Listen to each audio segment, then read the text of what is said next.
പ്രശാന്ത് പത്മനാഭൻ, ഇന്നാണ് സമയപരിധി അവസാനിക്കുന്നത്. പക്ഷേ ഇന്ന് സുപ്രീം കോടതി അത് ലിസ്റ്റ് ചെയ്തിട്ടില്ല. ആരെങ്കിലും മെൻഷൻ ചെയ്യുമെന്നായിരുന്നു രാവിലെ വിചാരിച്ചിരുന്നത്. പക്ഷേ ആ നിലയിൽ മെൻഷനിങ്ങും ഉണ്ടായില്ല. കോടതി SBIയുടെ ഈ സത്യവാങ്മൂലത്തെ എങ്ങനെയാണ് പരിഗണിക്കുക? എന്താണ് ഇനി അതിൻ്റെ നടപടിക്രമം? ഒരു ആപ്ലിക്കേഷനാണ് ഫയൽ ചെയ്തിരിക്കുന്നത്, എക്സ്റ്റൻഷൻ ഓഫ് ടൈം. അത് ഈ ഭരണഘടനാ ബെഞ്ചിൻ്റെ ഓർഡർ ആയതുകൊണ്ട് അതേ ബെഞ്ചിൽ തന്നെ കോൺസ്റ്റിറ്റ്യൂട്ട് ചെയ്തിട്ട് വേണം ഈ ആപ്ലിക്കേഷൻ എക്സ്റ്റൻഷൻ കൊടുക്കണമെങ്കിൽ, എന്തെങ്കിലും മാറ്റം വരുത്തണമെങ്കിൽ ആ ബെഞ്ച് കോൺസ്റ്റിറ്റ്യൂട്ട് ചെയ്യണം. കോൺസ്റ്റിറ്റ്യൂട്ട് ചെയ്തിട്ട് എനിക്ക് നേരത്തെ ശ്രീ PDT ആചാരി പറഞ്ഞതിൽ നിന്ന് ചെറിയൊരു വ്യത്യാസം തോന്നുന്നത്, നേരത്തെ താങ്കൾ പറഞ്ഞ പോലെ ജസ്റ്റിസ് ദീപക് ഗുപ്ത പറഞ്ഞതുപോലെ കുറച്ച് സമയം കൊടുക്കാൻ സാധ്യതയുണ്ട്. ഈ 3 മാസത്തെ സമയമാണ് ചോദിച്ചിരിക്കുന്നത് SBI. 3 മാസം സമയം കൊടുത്തു കഴിഞ്ഞാൽ ഈ പെറ്റീഷന്റെ ഈ വിധിയുടെ അന്തസ്സത്തെ ഇല്ലാതാകും.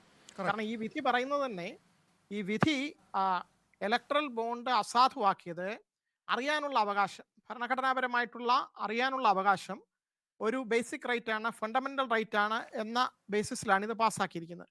അപ്പോൾ ഇലക്ഷന് വോട്ട് ചെയ്യാൻ പോകുന്ന വ്യക്തികൾക്ക്, വോട്ടേഴ്സിന് ഇത് അറിയാൻ കഴിയണം. ആരാണ് കോൺട്രിബ്യൂട്ട് ചെയ്തത്, ഏതൊക്കെ കമ്പനികൾ ഏതൊക്കെ പൊളിറ്റിക്കൽ പാർട്ടിക്ക് എത്ര പണം കൊടുത്തിട്ടുണ്ടെന്ന് അറിയാൻ വേണ്ടിയിട്ടാണ് അതറിയാനുള്ള വഴി ഇല്ലാത്തത് കൊണ്ടാണ് ഇത് അസാധുവാക്കിയത്. അപ്പോൾ ഈ പണം തിരിച്ചു കൊടുത്താൽ പോരെ എന്ന് അങ്ങ് ചോദിച്ചതിനുള്ള മറുപടി അതാണ്. ഇതിൻ്റെ കോൺസ്റ്റിറ്റ്യൂഷണൽ വാലിഡിറ്റി ഇല്ല എന്ന് പറയാനുള്ള കാരണം അറിയാനുള്ള അവകാശത്തെ മൂടി വെച്ചു എന്നുള്ളതുകൊണ്ടാണ്. അപ്പോൾ അറിയാനുള്ള അവകാശം തുറന്നു കൊടുക്കുകയാണെങ്കിൽ ഈ എടുത്തിരിക്കുന്ന ബോണ്ട് എത്ര പണമാണ്, ആർക്കൊക്കെയാണ് കൊടുത്തിരിക്കുന്നത് എന്നറിഞ്ഞു കഴിഞ്ഞാൽ കോൺട്രിബ്യൂഷൻ ഉണ്ടല്ലോ, ഇലക്ട്രൽ കോൺട്രിബ്യൂഷൻ ഇപ്പോഴും നിയമപരമായിട്ട് നേരത്തെ ഉണ്ടായിരുന്നു. അപ്പോൾ അത് ഇലക്ട്രൽ ബോണ്ട് വഴി വരുമ്പോൾ അതിന്റെ സുതാര്യത മാറ്റിയത് എടുത്തു കളഞ്ഞ് സുതാര്യത വന്നാൽ അത് ഭരണഘടനാ വിരുദ്ധമല്ലാതാകും. അതെ, അതാണ് ഒരു പ്രധാന കാര്യം.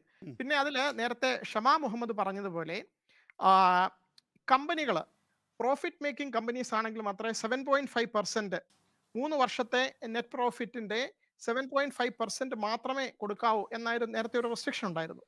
അത് എടുത്തു കളഞ്ഞു. ഇലക്ട്രൽ ബോണ്ട് വന്നപ്പോൾ ഈ 3 നിയമങ്ങളിൽ മാറ്റം വരുത്തിയിട്ട് ആ റെസ്ട്രിക്ഷൻ ഒക്കെ എടുത്തു കളഞ്ഞു. അപ്പോൾ അതിന്റെ അർത്ഥം ഷെൽ കമ്പനീസ് വന്നിട്ട് ഇപ്പോൾ പ്രോഫിറ്റ് ഉണ്ടാക്കാത്ത കമ്പനികൾ, ലോസിൽ നടന്നുകൊണ്ട് പോകുന്ന, നഷ്ടത്തിലോടുന്ന കമ്പനികൾ വെറുതെ പേരിന് വേണ്ടിയിട്ടൊരു കമ്പനി ഉണ്ടാക്കുന്നു, എന്നിട്ട് കമ്പനികൾ കോൺട്രിബ്യൂട്ട് ചെയ്യുന്നു.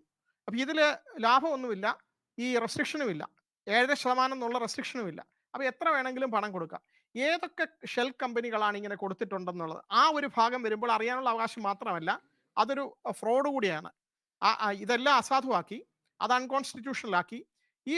ഇതെല്ലാം ഡിസ്ക്ലോസ് ചെയ്യുകയാണെങ്കിൽ, ഇതെല്ലാം ജനസമക്ഷം വരികയാണെങ്കിൽ വോട്ട് ചെയ്യാൻ പോകുന്നവർക്ക് ഒരു ഇൻഫോംഡ് ഡിസിഷൻ എടുക്കാൻ പറ്റും. അതായത് എന്തുദ്ദേശത്തിന് വേണ്ടിയിട്ടാണ് അദാനി കോൺട്രിബ്യൂട്ട് ചെയ്തിരിക്കുന്നു, 100 കോടി കോൺട്രിബ്യൂട്ട് ചെയ്തെന്ന് വരികയാണെങ്കിൽ തീർച്ചയായിട്ടും ഈ ഡിസിഷൻ മേക്കിംഗ് ഏത് പാർട്ടിക്കാണോ കൊടുത്തത് ആ പാർട്ടി അധികാരത്തിൽ വന്നു കഴിഞ്ഞാൽ അവരുടെ നയങ്ങൾ ഈ ബിസിനസ് എൻറ്റിറ്റിയെ ഫേവർ ചെയ്തുകൊണ്ടായിരിക്കും. അതൊരു സാമാന്യ ബോധമാണ്. അപ്പം ഈ കാര്യങ്ങൾ ഇലക്ഷന് മുമ്പായിട്ട് ഇത് ജനസമക്ഷം വന്നാൽ മാത്രമേ, 2024 ഇലക്ഷന് മുമ്പെങ്കിലും വരികയാണെങ്കിൽ ഈ ഒരു കാര്യം ജനങ്ങളുടെ ഇടയിൽ ഒരു ഡിസ്കഷൻ ആക്കാം. ഇതിന്റെ പുറത്ത് പ്രതിപക്ഷ പാർട്ടികൾക്ക് ഇത് വളരെ പ്രധാനപ്പെട്ട പോയിന്റാണ് അഡ്വക്കേറ്റ് പ്രശാന്ത് പത്മനാഭൻ താങ്കൾ പറയുന്നത്. ഡോക്ടർ ഷമാ മുഹമ്മദ് നേരത്തെ ചൂണ്ടിക്കാണിച്ചതുപോലെ തന്നെ സ്വാതന്ത്ര്യാനന്തര ഇന്ത്യയിലെ ഏറ്റവും വലിയ സ്കാമായി ഇത് മാറുകയാണോ? അങ്ങനെയാണെങ്കിൽ ഈ വിവരങ്ങൾ അതിൽ എന്തൊക്കെ വെളിച്ചം തെളിക്കും എന്നുള്ളതാണ് കാണേണ്ടത്.